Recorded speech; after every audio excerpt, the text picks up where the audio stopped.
The mystery of the moving hands begins with a habit so familiar we rarely question it. Every time you glance at a clock, the hands move to the right. It feels natural, unquestionable, almost biological. But nothing in physics demands that time be shown this way. There is no cosmic arrow forcing clock hands to sweep rightward. This direction was chosen, reinforced, and eventually frozen into global tradition. If you have ever wondered how something so universal could be rooted in something so ancient, you are in the right place. This channel exists for people who enjoy tracing everyday things back to their real origins. So if that kind of thinking speaks to you, staying subscribed ensures you never miss explanations that turn ordinary details into meaningful knowledge. The direction clocks move is not random, not aesthetic, and not modern. It is the consequence of how humans first learned to measure time using the sky itself, and once that path was set, everything that followed simply inherited it. Time was first measured by shadows, not numbers. Long before gears, springs, or ticking sounds, time was read from sunlight. The earliest timekeeping devices were sundials, simple instruments that used a fixed stick or pillar, known as a gnomon, to cast a shadow across marked intervals. As the sun rose in the east and moved across the sky toward the west, the shadow traced a predictable path on the ground. In the Northern Hemisphere, where early civilizations like those in Egypt, Mesopotamia, Greece, and later Europe developed their scientific traditions, this shadow moved from left to right as the day progressed. If you stood facing south, which was the standard orientation for sundials, the shadow would sweep in what we now call a clockwise direction. For thousands of years, this motion was the visual language of time. Morning meant the shadow pointed one way, evening meant it pointed another, and the direction between them became synonymous with the flow of the day. There was no concept of clockwise yet. There was only the sun, the Earth's rotation, and the slow movement of shadow marking passing hours. The Northern Hemisphere quietly decided the direction of time. This detail matters because geography played a silent but decisive role. In the Southern Hemisphere, sundial shadows move in the opposite direction. If early mechanical clockmaking had emerged there instead, the global standard might have been reversed. But the civilizations that advanced astronomy, mathematics, and later mechanical engineering were almost entirely based north of the equator. By the time formal timekeeping became important for agriculture, religious rituals, navigation, and trade, the Northern Hemisphere's observation of the sun had already shaped how people thought time should move. Direction became expectation. Expectation became convention.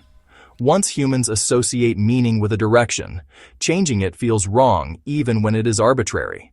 That psychological lock-in would later prove powerful.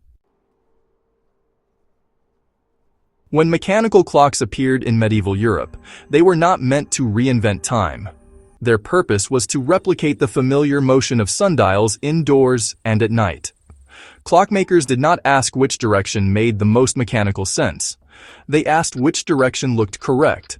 Early clock faces were designed to resemble sundials, with hands moving in the same direction people had watched shadows move for generations. The internal gear systems were built accordingly. Once workshops standardized those mechanisms, copying them became cheaper and safer than experimenting with alternatives. This is how tradition becomes engineering. A visual habit turns into metal, teeth, and ratios. After that, reversing direction would have required redesigning everything, from clock towers to pocket watches. There was no incentive to do so. As European powers expanded through trade, colonization, and industrial manufacturing, their clocks traveled with them. Timekeeping was not optional. It governed navigation, labor schedules, railways, and eventually global communication. Countries adopting mechanical clocks were not choosing a direction. They were accepting a finished system. Even regions where sundials naturally moved counterclockwise adapted to the imported standard. By the time local industries could have challenged it, the convention was already global. Clockwise no longer belonged to astronomy. It belonged to infrastructure. Once railways depended on synchronized time, once factories relied on shift schedules, once telegraphs required precise coordination, altering the direction of clocks became unthinkable. Consistency mattered more than logic. The word clockwise itself proves how deep the habit runs. We do not say clocks move to the right because clocks defined what rightward rotation meant. The term clockwise exists because the device came first, not the direction.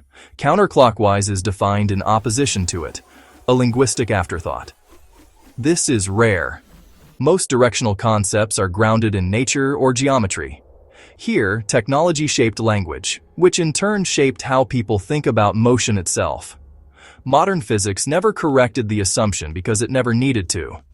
Nothing about clockwise movement aligns with entropy, relativity, or any physical law. It persists because timekeeping is about coordination, not truth. Once humans agree on a system that works, efficiency outweighs philosophical accuracy. Digital clocks removed moving hands entirely, yet even their circular loading symbols, progress indicators, and animations still rotate clockwise. The convention survived the technology that created it. That is cultural momentum at its strongest. What your clock really shows is not time, but history. When you watch the second hand sweep forward, you are watching an echo of ancient astronomers tracking shadows on stone. You are seeing the Northern Hemisphere's sky reflected in modern machinery. This direction is not inevitable. It is inherited. Understanding this does not change how time passes, but it changes how we see the objects that measure it. Clocks are not neutral tools. They are historical artifacts disguised as everyday objects.